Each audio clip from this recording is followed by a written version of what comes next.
there is a scheme in place now, but there are issues with it. I know the Minister is engaging with the groups. I know the Taoiseach went down to Donegal, I think, last week, and he met with the groups as well. So there is, an urgency to listen to the problems and to address that.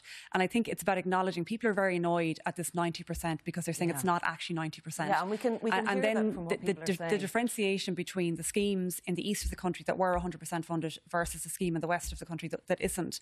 And I understand what the government is saying, that the cost is, astronomical really for Donegal and Mayo. Okay. And that's one aspect of it. Right. But when you look at a report like that and you see people's homes crumbling, we just can't leave people like that. I'll be at the protest myself tomorrow. There's buses coming from Donegal, from Mayo, maybe from Clare as well. So there's a lot of people travelling to Dublin tomorrow to make their voices heard. And that's really important, actually. And that message will be delivered loud and clear. All I can say is, on behalf of my colleagues and I've been working with Councillor Martin McDermott, with Charlie McConlogue, with Darragh O'Brien on this, and Niall Blaney as well. There's been a lot of work done in the background over the last number of months.